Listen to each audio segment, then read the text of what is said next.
Assalamualaikum warahmatullahi wabarakatuh.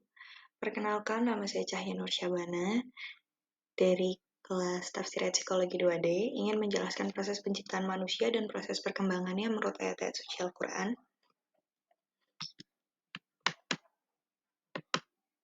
Yang pertama yaitu Quran Surat Al-Mu'minun ayat 12-14.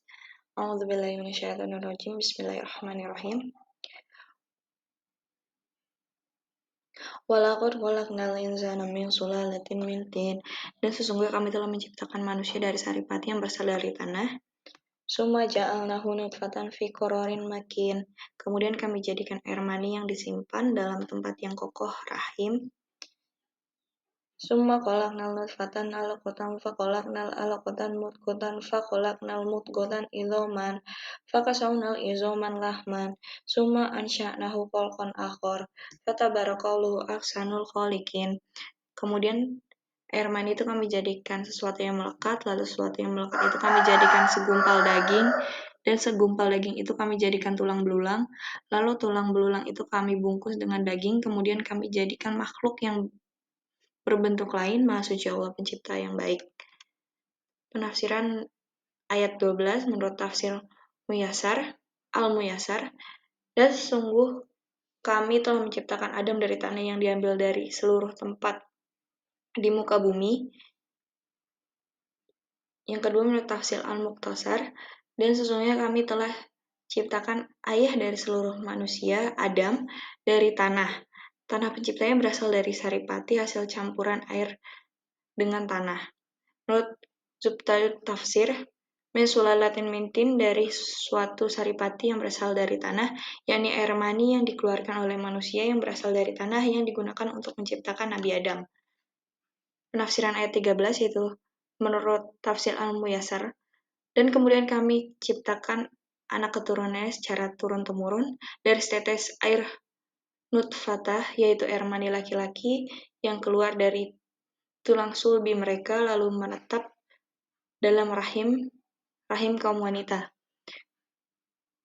Selanjutnya menurut tafsir Al-Mukhtasar, lalu kami ciptakan anak keturunannya berkembang biak dari mani yang tersimpan kokoh dalam rahim hingga waktu kelahirannya. Kemudian kami jadikan saripati air mani yang disimpan dalam tempat yang kokoh, yaitu rahim dalam perut perempuan.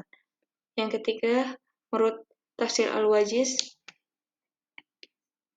summa ja'alnahu, kemudian kami jadikan saripati itu dilihat dari sisi diri mereka yang merupakan keturunan Nabi Adam. Tafsir ayat 14, menurut tafsir Al-Muyassar, kemudian kami ciptakan nutfatan menjadi alaqah, yaitu gumpalan darah merah, lalu selepas 40 hari kami ciptakan alaqah menjadi mudghah, yaitu gumpalan daging sebesar 1 suapan yang dikunyah, kemudian kami ciptakan gumpalan yang lunak, itu menjadi tulang-tulang, lalu kami membungkus tulang-tulang itu dengan daging, dan setelah itu kami ciptakan dia menjadi makhluk yang dalam bentuk yang berbeda dengan meniupkan roh padanya. Maha berkah Allah yang diperindah ciptaan untuk segala sesuatu. Yang kedua itu merupakan surat As-Sajdah ayat 4, yang artinya Allah yang Maha menciptakan langit dan bumi dan apa yang ada di antara keduanya dalam 6 masa, kemudian bersemayam di atas arsy. Tidak ada bagi kaummu selain daripadanya seorang penolong pun, dan tidak pula seorang pemberi syafaat. Maka apakah kamu tidak memperhatikan? Penafsiran Quran Surat As-Sajdah ayat 4 menurut An-Naftah Al-Makkiyah atau Syekh Muhammad bin Salih Asy-Syawi. Allah memberikan tentang kesempurnaan kekuasaannya dengan ciptaan langit dan bumi dalam 6 hari.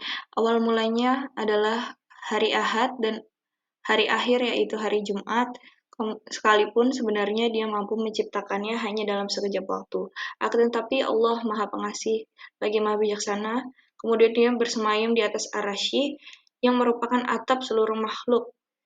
Berbagai suatu tindakan bersemayam yang sesuai dengan keagungannya. Tidak ada bagi kamu selainnya seseorang penolong pun, yang menolong kalian dalam segala urusan kalian. Kemudian dia memberikan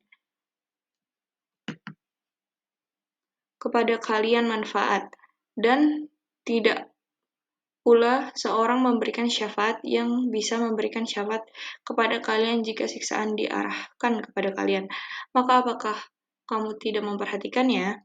Lalu kalian mengetahui bahwa sesungguhnya pencipta bumi dan langit yang bersami di atas arasy yang agung, yang hanya dia semata yang mengurusi kalian, yang melindungi kalian, dan hanya miliknya lah semua syafaat.